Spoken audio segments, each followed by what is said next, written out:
Kumusta mga ka-RSBSA? Ako si Clarice, ang inyong RSBSA Profiling Coordinator. Kasama ko ngayon si Kuya Tonyo para sa episode 3 ng RSBSA Reacts.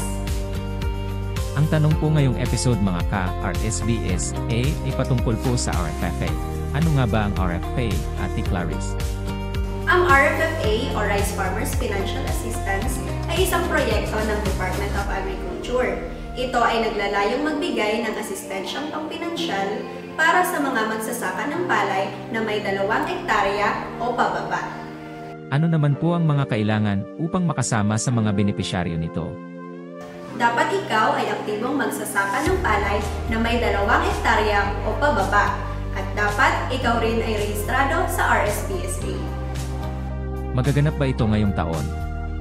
Kailan at saan ito gaganapin? Ate Clarice, ano po ba ang sagot sa mga tanong na ito?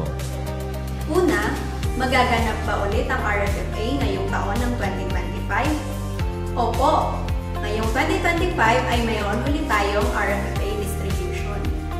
Pangalawa, kailan at saan ito gaganapin? Kapag may opisyal na listahan ng mga kwalipikadong magsasaka at schedule ng pamimigay nito, agad itong ipapaalam sa inyo ng inyong mga municipal agriculturists o area technicians ng inyong munisipyo. Kung kayo naman ay hindi napabilang sa RFFA, maaaring dahil ito sa mga sumusunod na dahilan. Una, maaaring hindi pa kayo rehistrado sa RSBSA. Pangalawa, maaaring lampas sa 2 hektarya ng palay ang inyong nirehistro sa RSBSA.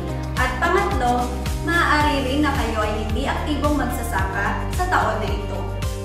Kaya mga ka-RSBSA, manatiling updated at makipag-ugnayan sa inyong munisipyo para sa mga anunsyo. At huwag kalimutan na i-follow ang aming page para sa iba pang mahalagang impormasyon. Maraming salamat at kita-kits sa susunod na episode ng RSBSA Reacts. Madali at maliwanag na paliwanag. Bye!